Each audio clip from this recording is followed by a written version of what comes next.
He's Derek. Push it. Push it? Yeah, push it real good. She's Romaine. I know how to manipulate women to trust me and think I'm wonderful, even though I'd want to shoot my 9% of the time. This is Derek and Romaine. 2.0, bitches! Ooh, that's right, Derek! Whoop, whoop. What? No? Well, Ladies okay. love me. I don't. Do they? I mean, I like to think so. At least one lady loves me. I think her name is Iris, maybe. But I also know that my other wife, Still Hookin' Tracy, she loves me. Well, we're recording this in advance of people hearing it, so hopefully TBD. When we recorded this, they loved me. They may not love me anymore. Anything's possible. Who knows? How sad is that? Who can say? Well, we have a lovely show for you today. We're going to be joined in just a moment, literally a moment, by comedian Mario Adrion. Now, he is a comedian, and he made a splash recently, literally and figuratively, because he auditioned on American Idol in nothing but a speedo, and yeah, and made all the gay guys wet. Well, yeah, and possibly the ladies. I mean, he's hot, for a comedian. Yeah. Not all comedians are hot. True. Apologies to my friends who are comedians who believe they're hot, but not all comedians are hot. How can you talk about him like that? I wasn't talking about anyone in particular. Weren't you? Specifically. I really honestly wasn't. Most people go into comedy because they don't feel hot about them. So, well, that's probably true. But there are a number of comedians who are actually hot. And, hot people can have a sense of humor, too. This is true. It's less likely, but it can happen. Yes. Because people don't expect you to be funny because you don't have to be funny because you're hot. But anyway, In this case, Mario, he is funny. And he's had an interesting life and adventure. And, of course, packed himself into a Speedo. And, Romaine, bathing suit season is right around the corner. Oh, I can't wait to put on my bathing suit and splash around. Well, I mean, you spend a lot more time in a bathing suit than I do. That's Frequently, true. we go on these cruises. More often than not, will forget to even pack a bathing suit. I pack which is more than one usually, actually, because when we are on the cruises, I spend a lot of time in the water. I'm a lovely lady in the water. I go to the spa, where I often am in like the large swimming pool size. Like it's essentially like a lukewarm hot tub. It's amazing. And they have a hot tub in there too. It sounds like somebody just peed in it. It's like sitting in a warm tub of warm water. It's lovely and I love it. So I spend a lot of time there in the pool. And then I also love to go snorkeling in the ocean. This is like something I do on virtually every cruise we do. And I don't know if I'll be snorkeling on the upcoming cruise, probably, because I just can't help myself. I love it too much not to. So you usually see me in a swimsuit when I'm snorkeling too. And the thing is that I'm a lady of a certain size. And I don't love wearing a swimsuit because swimsuits are not flattering. And when you have tits the size of mine. Oh, God. There is no swimsuit mighty enough in the world to support those manga wanga tatas. Mighty? What are you looking for in a bathing suit? When you wear a bra, your tits have a certain amount of upness to them, right? And they don't have bathing suits that have like a built-in bra? Well, they do, but they're not like a bra. Like they're like they're like barely support. It's not like it's just not. It's like, you know what it's like? It's like the kind of support you get from like a pair of, let's say, loose-fitting tighty-whities versus, say, the kind of support you're going to get from a jock strap. Different levels of support, right? That's kind of how it is with a swimsuit. It's more like the saggy tighty-whities that are not so tight versus a bra, which is more like a jock strap. Can't they make some kind of swim bra that you can put on under a bathing suit? Is that a thing? Did I just invent something? Should we go on Shark Tank? Your breasts and my idea? People have tried. And for women with, let's say, a C cup and smaller, a bathing suit is fine. Sure. But when you have manga wanga tatas, it's pretty much like you're not even wearing a bra. Like it just is. And a lot of times, like when I go snorkeling, I'll just put my swimsuit on underneath like a t-shirt. And so it's like I'm going outside without a bra on. It's That is an assault. it's horrible. But whatever, you do what you gotta do. I love to be in the ocean, so I don't care. I'll jump on in with no bra, just my bathing suit. And here we go. And let me tell you, my titties are a great float device. Like, I'll never drown because my titties will keep me afloat. I don't think that's what they're there for. No, they are totally there as a flotation device. Don't kid yourself. Okay, well, if our plane goes down to the water, I'm going to keep you in mind. Yep, grab Romaine as a flotation device. Okay, I'm going to hold on for dear life. Well, I actually more recently have gotten some use out of my bathing suit on the cruises because there haven't been kids. And then I could go on the water slides on the cruise ships because normally there's rugrats going up and down there, and I don't need their shit. Yeah. I'm just going to say it. And anyway, so finally, because there were no kids on the boat, I thought, oh, you know what? We're in port. The ship is empty. The listeners aren't around to see me in a bathing suit. Let me get in a bathing suit and do this water slide. And they have these water slides on the boat that are, some of them are just the regular old, like you lay down and you swirl around a little, do the hokey pokey, and you turn yourself around. But then they have these more death-defying ones where they death drop you. Like you stand on a platform that drops away. Are you talking about the ones that have the secret hatch in case you get stuck? Yes, and they have, it's a tube, and it defies gravity, and you go upside down. But if you panic and get stuck, they do have escape hatches where somebody has to come and pull you out of it. And every once in a while, somebody gets stuck, and they have to be pulled out because they panic, and they tell you, hold your limbs close to your body and don't. Like, just let it go. So, actually, there's more to how people get stuck. So, so the one way people get stuck is they flail their arms out and they grab the sides of the tube. Right. And they slow their momentum down enough that they can't do the loop. Yes. But I talked to someone. Okay, so one of our listeners, Tiff and Katie. Okay, so I believe it was Tiffany that is terrified of these slides because she's afraid she's going to get stuck inside it. And so we had a whole conversation with several staff members of the last cruise ship about this phenomenon. And they told us that it's when people throw their arms out and grab the sides.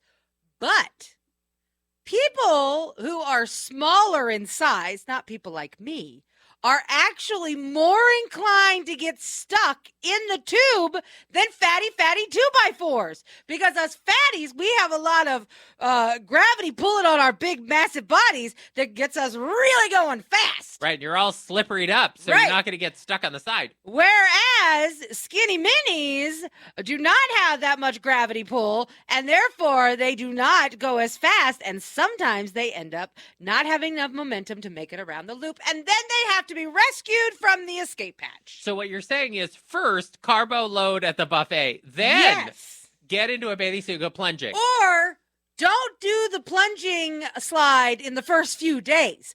Wait until the end of the trip when you've gained some weight. Yeah, and then you feel real good about yourself in a bathing suit. Also, they weigh you. Oh no, they weigh before you get on the thing to make sure you weigh enough to make it around the loop. It's not about people being overweight. It's actually about people being underweight. Okay, this is what we learned. It's very hostile. And telling somebody to get on a scale in the middle of a cruise is rude. Very, very rude. I remember the last time I got on a water slide like this of sorts, and it was terrifying. So we were on a cruise in Bermuda, I think, or what? And it might have been Bermuda. Anyway, we were on a cruise, and we went to this like water park at one of the resorts with our friends, Jeff and Lauren and their kids. And Romy and Cody Man were very small.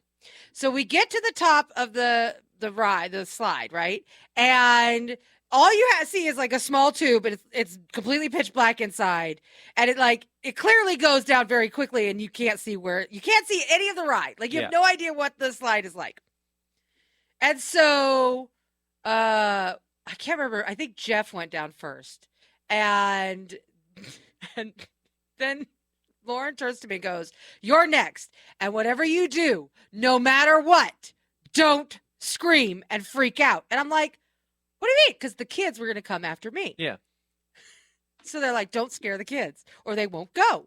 And I mean, you are already pretty scary for children. Right. And I'm like, okay. So I sit down on this slide having no idea what this slide, like, I didn't know if it was like an easygoing, like lazy river kind of slide, or if it was like a straight down, gone slide. I didn't know what it was. Oh my God. So I sit down. And I know I can't scream. And I'm like, okay, I'm just going to be brave. I'm just going to go for it. I go. I'm not even 2 seconds into this ride. And this thing was like straight fucking down. Like it was like straight down. And my hands did what you're not supposed to do. I immediately threw my hands out because I was like, holy shit. But I couldn't say anything. My face almost hit the front of the tube because I'm a big person and it was a small tube. But then your boobs were in the way, but right? Yeah. And I mean, it was terrifying. I will not lie. It was a terrifying ride. And I kept thinking the whole way down, I'm like, oh my God, we're going to send our children down this. This is a horrible ride for children. So Romy was the next one down. And when she came flying out of that tube, I was like, I know, girl, come here, I got you. It was horrible. It was horrible. And then after that, I would not trust Jeff and Lauren again. I'm like, I'm not going on any slide that you tell me I should go on. You are liars who want me to die. I'm surprised I didn't lose my swimsuit on that one. That was a crazy slide. How is your bathing suit going to come off you? Oh, haven't you seen these slides like that at these amusement parks where they're like straight down and like people get to the end of them and like their swimsuits have literally become a thong through their crack? Well, that's different. Your ass cheeks popping out of the sides of your bathing suit is different than your bathing suit coming off completely. Not just your ass. What is it? Snap at the crotch like a onesie? Like if you're in a two-piece suit, even if it's like a full coverage two-piece suit. Oh, a two-piece, sure. Yeah, your top can come flying off from the water pressure. Here comes your two-piece and Can your biscuit. Can you imagine if I'd come out of that slide with my tits up around my ears and poor Jeff, Jeff and Lauren like there being like, oh my God! Like I would have scarred him for life. And it could have happened. I know. Very easily. Oh God, it was horrible. He would have seen your two pieces and your biscuit. Yeah. Gotta be careful. All right, well, coming up next, we're going to be joined by Mario, Mario Adrion. And you can look him up on the web. His last name is spelled with an O, Adrion. So you can thirst after him in his speedo while you listen to our interview with him next here on Derek and Romaine. DNR 2.0. Derek here along with Romaine, and joining us now by phone, it's Mario Adrion. Mario, how's it going? He is a model and comedian and even a singer, and you can check him out on the web at marioadrion.com. His last name is spelled Adrion, and he is also Mario Adrion on YouTube, Instagram, and Facebook, but we won't talk about Twitter because he's not there. Okay. Oh, no. What did you do? I don't even know what I did. I think like there's 3 people who've been banned from Twitter. It's Alex Jones, Donald Trump, and myself. Wow. You know? So, wow. What company you're in? What company? I don't know. Right? I was like, what have I done wrong? I think it was because I had a photo. It had like, it didn't have any nudity. It was just like, it had like underwear in the channel header. And I think Twitter, you can post whatever you want, basically. But the channel header is supposed to be, like, super family-friendly. Oh. And I was unaware of that.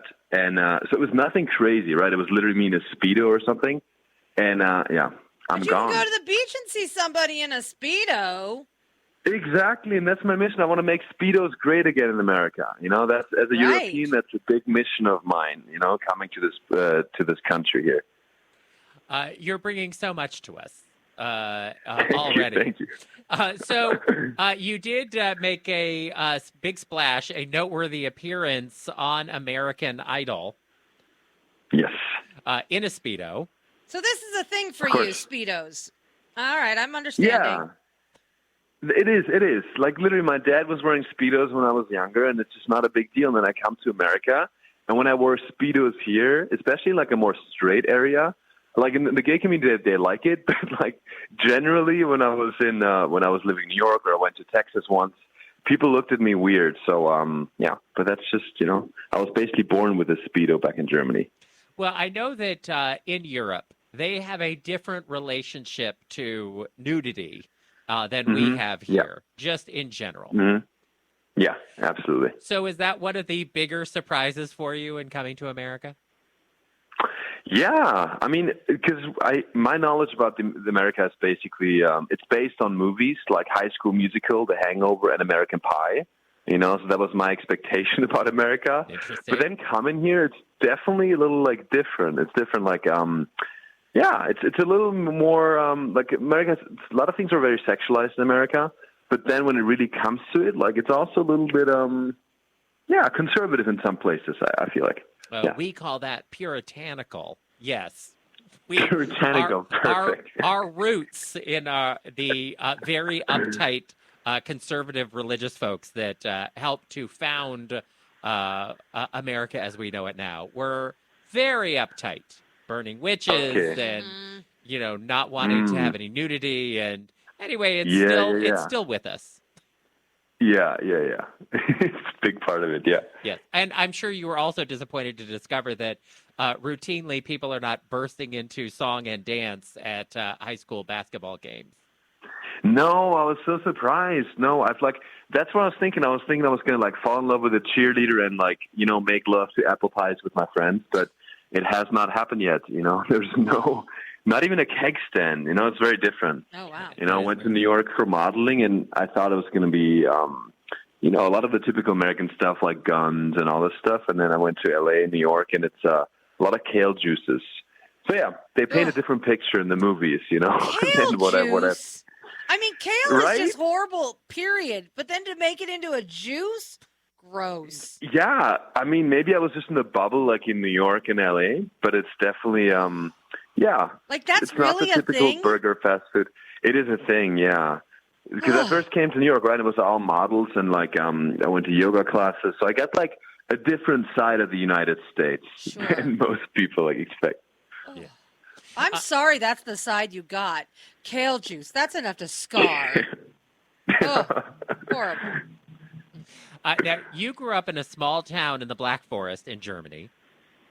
So, correct. As you know from being here, we're terrible with world geography here. So, where exactly is the Black Forest in Europe? Okay. So the name of my town is called Alpiersbach im Hochschwarzwald. Of course. You can Google it. Yeah, of course. I heard of it, right? Easy to spell. Very easy to spell. Very easy to find. Right. Easy to pronounce as well. And it's in the Black Forest, so it's like, it's in the southwest of Germany in a state called Baden-Württemberg. Yeah. Right. And it's 30 minutes to the French border and like 45 minutes to the Swiss border. So close to Zurich. And, very magical place. Most Americans know Black Forest cake. Right. Yeah. That's where it comes from. And I tell everybody that my aunt, she owns a bakery, and she's a pastry chef back in Germany, and she won an award for the best Black Forest cake in Germany in 2016. Wow. Yeah. It's not I just tell people, it's not a big deal, but I'm kind of proud of her, it's like big accomplishment. Wow. Yeah. Well, thank you. You obviously have spent a few years here in America because you know that the way to get us to pay attention and understand how something works is to relate it to food. So Exactly. That's why we totally get that. Now, I spent a day in Zurich. I missed the flight, and I ended up spending time in Zurich. And what a great town! But the bars, you could be 16. At these bars, and I'll be honest, there was definitely some fake IDs at the bar I went to. So, whoa! So there were like 14-year-olds in a bar? Probably, yes. So, tell me about your time growing up. I assume you would take some trips to Zurich before you came to the U.S. For fun party weekends. So, what was that like? Well, the thing is in Germany, it's you can definitely drink when you're way younger, and the weird thing with me is like that I was drinking when I was pretty young. Also, because like I grew up, my town is known for beer. We have a brewery called Alpiersbacher Klosterbräu. Oh yeah, and, again another one of those easy to spell things. Right. Yeah. Mm-hmm. I'm not joking. That is actually kind of like for like people who are really into beer, they might know that actually because they won a World Beer Award at some point for like a microbrewery. It's kind of like a niche kind of thing, but it's made so in like the Pabst monastery. Blue Ribbon. So Blue Ribbon. Oh yeah. We have here in the U.S. We have a beer the lesbians love called Ugh. Pabst Blue Ribbon. It's horrible. It's like And- the worst beer ever. But it also won an award in 1893, I believe, in Chicago. And the 1893. recipe hasn't That's changed amazing. since then. Yeah, it probably has not changed much since 1860. Okay. It's bad. But anyway, That's, yes. that's a big niche. So your Lesbian town- beer. I love it. Your town is Yeah. known for famous beer. Yeah, but it was still a small town, so we would have the parties are not like the ones you would expect in like New York or like Vegas. You know, when I was modeling, there's like crazy model parties and all that stuff. Yeah. The parties in my hometown are literally like a small version of Oktoberfest. So we have like these gatherings, like a beer fest, you know. Yeah. And I would drive to little towns around, like little, not even towns, like villages basically, and they would host a beer fest, right? So it's like a tent in the middle of some like grass area, and then there's like lots of beer and lots of 14-year-olds drinking beer with their parents even. It's a whole different, it's not that big of a deal. Even if you go to a bar, people don't really ID you. You know, it's like, Yeah, I definitely got that impression. Although the drinks were a little pricey for a 16-year-old in Zurich, I thought. I mean, they were a little pricey for me, and I was Zurich not is 16. ridiculous. Ridiculous. Yeah, no, Zurich. Yeah, no, Germany's way cheaper than Zurich. Like Switzerland is like, I mean, it's more expensive than New York City, I would assume. Yeah. Definitely. Yeah. Well, I mean, it does mean too rich, and you have to be in order to live and work there and spend money. Oh, damn. I literally never thought of that. That's so interesting. Zurich. Wow. Yeah. Too rich. Now, when you were a teenager in Germany, you were discovered as a model in the way that we all hope to be discovered. Yeah, exactly. On Facebook, right? That's what happens. Yeah. At a in a Facebook group called Hot German Male Models. True story. Yeah. They discovered you. They're like, oh, look at this hottie. Pretty much. I mean, I think that's nowadays that's how it works. Like back in the day, you would discover models like at a mall. Yeah. But in my hometown, there's no malls. It's a town of like 800 people, so there's not. We have like one bakery, which is my aunt's, and that's pretty much it. So yeah, I shot photos with. When I was 15 years old, something happened to me, to my body, which is like I got abs somehow. I don't know, it just happened. And then I was like, because I went to South America for 1 year, I practiced like martial arts, and I was like, okay, I have these abs now, so I got to take some pictures now with abs before I lose them. Right. That's literally what I thought. So I contacted this wedding photographer from my hometown to shoot some like shirtless photos of me. So we did, and those photos were posted. I think he even posted them on this Facebook group, and they were reposted on like Hot German Male Models. And then a scout from New York City reached out to me and was like, hey, Mario, you should become a model and move to New York City. And at the time, I was like 18, 19 years old, and I'd never like modeled before. I'd never been to the United States before. And I just took life by the balls, bought a flight to New York with like the $2,000 in my bank account, and went to New York. I stayed at his place in Harlem. It was a little sketchy because I went to New York City, to a place I'd never been to, to stay with a stranger in Harlem who I've never met in person. That's so that's how totes it started. sketchy, by the way. Very, very sketchy.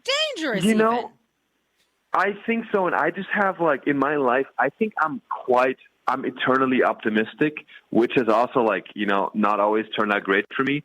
But generally, it's opened me up to just say yes to things and take risks in life, So I don't regret it. I went to New York. It got a little weird sometimes because it was picture like a sensei training, like Karate Kid style. Yeah. He would be like, okay, Mario, look at the mirror. Now you undress, be in your underwear, look at yourself in the mirror, and now you start posing and familiarize yourself with your angles. And then I had to walk up and down. We did like a runway training.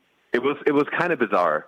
All while sleeping in the same bed with him, essentially. But it was fine. He was not trying anything. It was like my first steps to be a model. And then I got signed in New York and Singapore, Germany, and then started traveling as a model. Wow, Yep. That's crazy. I know. So, I mean, I guess in a way you're really lucky how it turned out, because this could have been a horror story Yeah. of a a teenager from a small town in Europe who travels halfway around the world and then is never heard from again. I mean, I know you Never watch again. American TV and you know how we love these stories of they were this Oh, nice absolutely. young person and then they disappeared. Like, we love that crap Yeah. here because it happens here all the time. Yeah. No, lucky it was fine, and I mean, this is not the last strange experience I had as a model. There was definitely a lot more, but yeah, it seemed sketchy, but the guy was super sweet. It was just like the circumstances were like bizarre. Yeah. Yeah, a little bit. Now, you also were encouraged to audition for American Idol. Yes. So how did that come about? So yeah, actually, I do stand-up comedy here in LA, and I went to a stand-up comedy mic, and this like handsome guy showed up that is used to be in a boy band, and he used to be on American Idol, and he was singing songs about being in a boy band in Germany, and it was like I love his humor, so I just talked to him after, and then he remembered my jokes, and he's casting now for American Idol, and he was like, "Hey Mario, listen, I'm casting for American Idol, and they just like they want characters. They want like people who are funny, and I think you could definitely do something fun." And yeah, so we did an audition and with him, and then he realized that I had like no singing talent, and then we decided to pull the speedo out because what I can't, like my inability to sing, I had to kind of overcompensate by wearing a speedo, Mm-hmm. So Yes, and I'm I sure think I that balanced it out. definitely helped. I think it did, right? So, if the singing's like at a 1, but the speedo is like at a 9. I was feeling good that day. The pack bounce was good, and yeah, it was a fun moment. Here's the thing about a speedo, though. It doesn't leave a lot to the imagination, generally speaking, on what you're packing. Facts. Yeah, I think that's part of the appeal. Yeah. And you felt good about showing the world what you're packing? That day I felt good about myself. I was about, but didn't have to fluff too much beforehand. It was all good. Mm-hmm. I felt confident. It was a good day. It was not too cold in there. It was during summertime in California.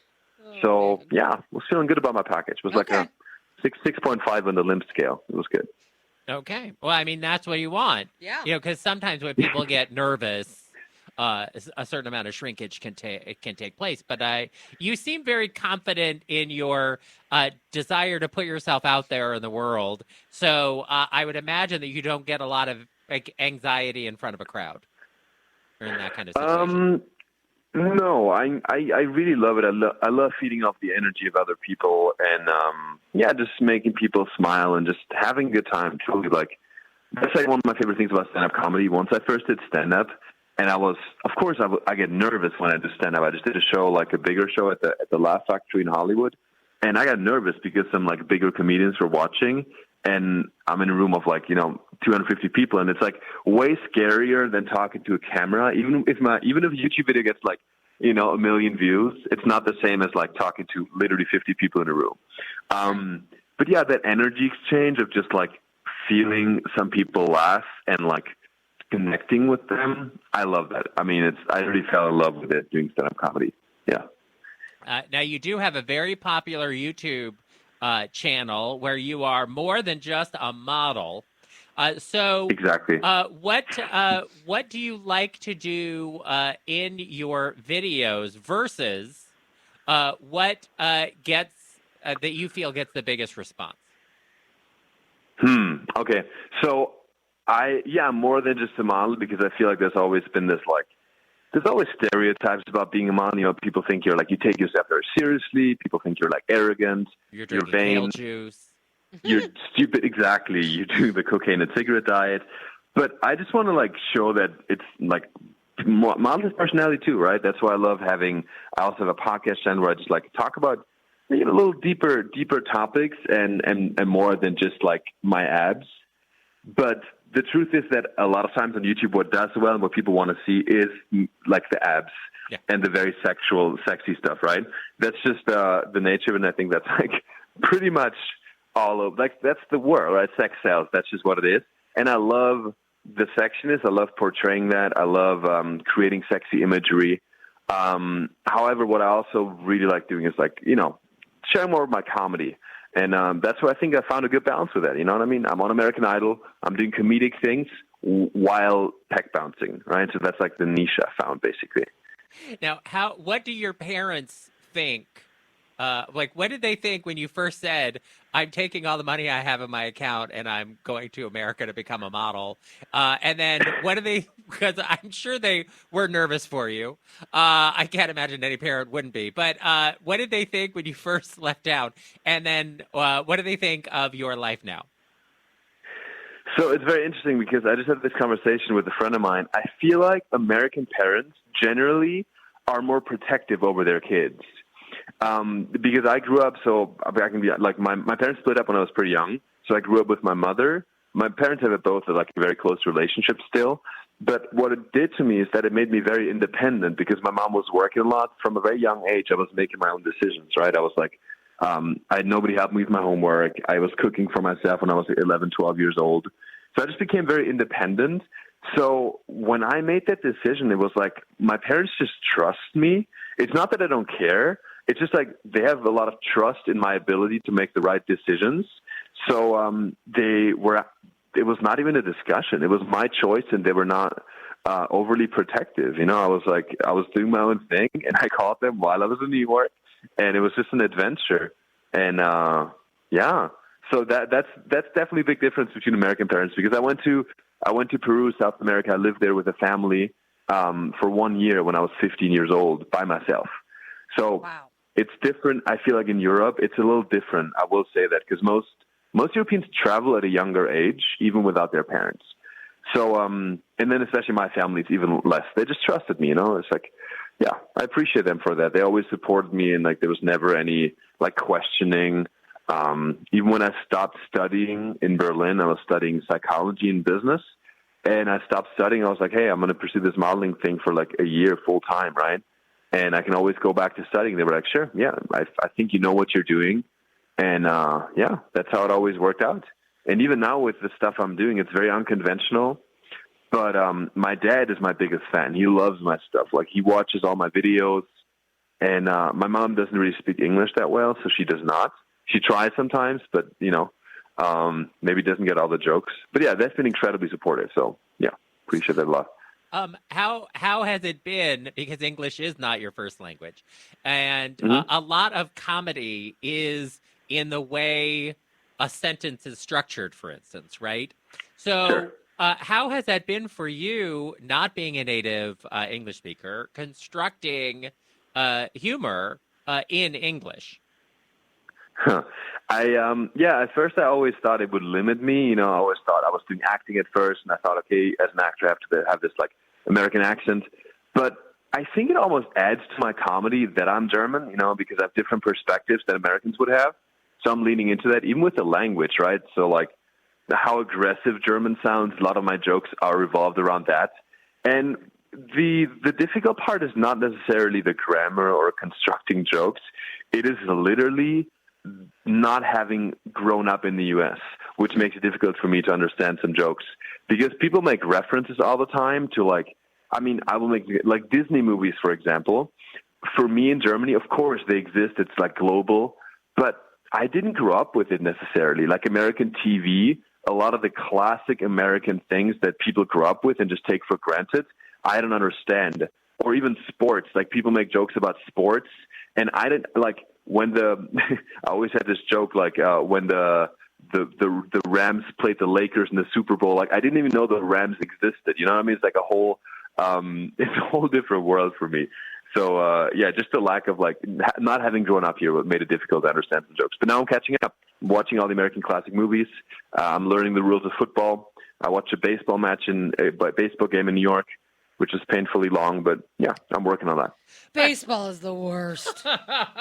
Right? I think of all the sports Well, that it's so boring. It was developed at a time where people had nowhere to be and not a lot of other entertainment options. So long and so much food. I saw this American family in front of me, and they were like eating. I'm not joking. Like not just like a portion, but they were eating a bucket of chicken wings. And it was like every stereotype about the U.S. When it comes to the food, like became reality when I went to the Yankee Stadium. Yeah. Yeah, I definitely think there is a lot of humor to be mined as an outsider viewing Hmm. American pop culture because Exactly. we live in it, so we don't spend a lot of time reflecting on it necessarily. But Hmm. there is a lot of value in somebody saying, uh, you know. Yeah, I saw High School Musical before I came to America, and I just thought that's what America was, and now I'm here, and where the hell is Zac Efron? So, Yeah, where is he? Is he you know, still I around? think there is a lot of opportunity for humor and comedy there for sure. Yeah. Yeah. Now, what would you like? Because you have seen quite a bit of the world, and now you're here in the U.S. Most of our listeners are here in the U.S. But I Hmm. would like to know what would you like Americans to know about life in Germany and life in Peru that they may not Good know? question. Thank you. Hmm. That's a good question. Yeah. So, well, live in Peru, I mean, it sounds like very cliche, but just the joy of life I experienced there from people who have nothing was quite remarkable.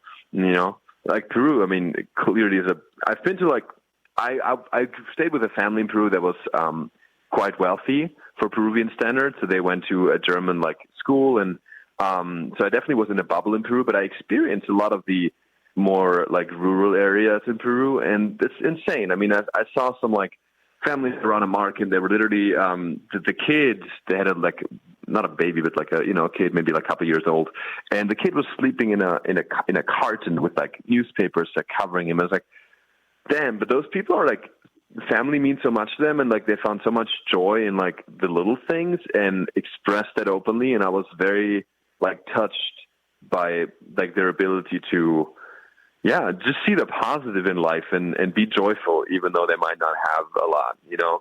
Versus in America, where it's obviously like, very wealthy, and often I think we lose that perspective. That was one thing in Peru. And also, one thing people don't know about Peruvian food, for me personally, is, I mean, it's my favorite food in the world. Peruvian cuisine. Yeah. It's very underrated, I feel like. Really? Okay. All right. Yeah, like lomo saltado, rocoto relleno. It's sort of like Mexican food, but it has like this different flavor, and they have so much variety. They have like the seafood, like ceviche, but then they also have the jungle, like the rainforest, essentially. So they have such a great variety of different foods and food groups. Yeah. Okay.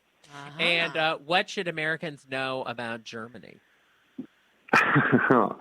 Damn, there's so many things. I mean, I could do this in a positive or like in a slightly negative way.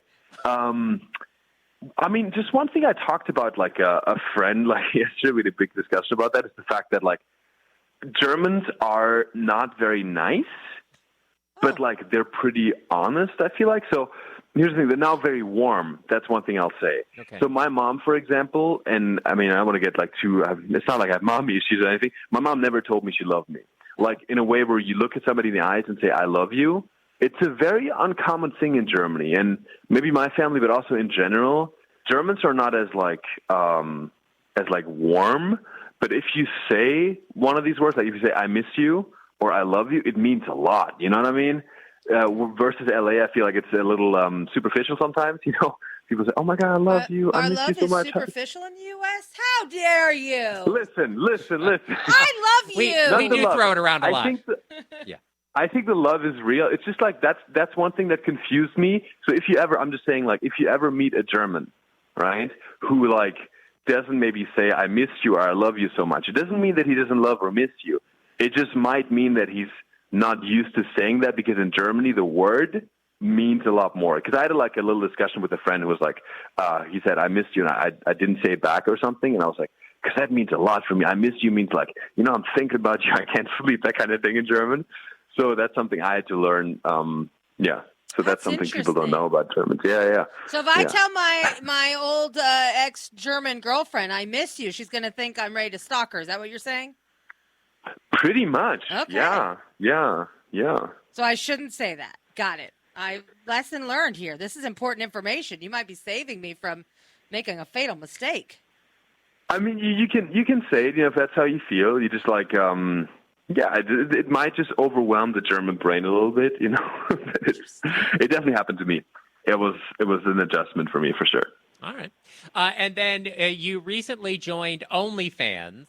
Yes. Why? Why did Do some things I don't want to do to get some modeling jobs. I'm more free to then, create, do more comedy, and create the things I want to create. What percentage of your photos on OnlyFans are you in a Speedo? It's a lot. I mean, Speedo underwear, but yeah, it's a lot of Speedo. I would say like 27%, like a quarter Speedo photos. Yeah. All right. Good to know. Okay. Well, that's pretty good.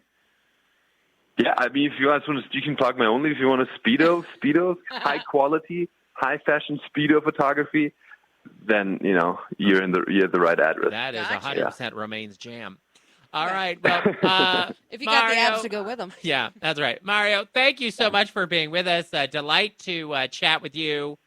Yeah, I love you guys. Energy, yeah. And, I think He loves us. your singing is not that bad. I think there's a chance for you in the future on American Idol. I think you should try again. Maybe try The Voice. Yeah. Maybe they'll like you on The Voice. The Masked Singer. But you just put the mask on, but then like nothing below. Oh, I like that. Just your body in a A Speedo. bottomless Masked Singer. Yeah. Yeah, that's actually good. You might be onto something here. I'll try that. All right. Well, thank you so much for being with us. And we look forward to seeing you, all of you, soon. Appreciate you guys. You bet. Sweet. Dankeschön. Bitte. Our thanks to Mario Adrion for being with us. Be sure to check him out on the web, on YouTube, Instagram, Facebook, and now OnlyFans. MarioAdrion is how you spell his name here on Derek and Romaine. Thank you, Mario. That was great. Cool. Yeah, that was fun, guys. Yeah, that was a lot of fun. So, as I said before, we'll let your publicist know when the podcast is going up. It'll probably be in the next 2 to 3 weeks. Okay. Sounds good. All right, great. Have a good great day. Happy Thursday. Bye-bye. Bye. Thanks, bye. All right, you and I need to record this other thing. We do. Boop, boop, boop. All right. I'm ready when you are. God, I'll fuck this all up. I can't wait. Is this thing on? This is Derek. And this is Romaine. And oh boy, have we got a treat for you. Usually our live radio show is only available to subscribers on dnrstudios.com and through the DNR Cast app for iPhone. But on Tuesdays, you can hear and you can see part of the show for free with our Twitch Tuesday simulcast. Why'd you have to put a hard word like simulcast in there? That's a great word. 30 minutes of our live daily radio show, taking phone calls and giving our hot takes on what's happening in the world free. Watch us on twitch.tv/DNR show or on other platforms like Facebook Live or YouTube. And be sure to follow and subscribe. And if you like what you see, don't forget to subscribe to our daily radio show at dnrstudios.com. Tune in live like a radio show or download anytime like a podcast. And be sure to use discount code LOVE to try it free. You're gonna love it. We're live 2 hours every weekday from 5 to 7 p.m. Eastern Time, hanging out with our friends. Derek and Romaine is better than ever. And we want you to join in on the fun. And that show is about to start. So sit back and enjoy the show because the fun is starting right now. Right now. Can't get enough of the show? Follow them on Twitter at DNR Show or like them on Facebook.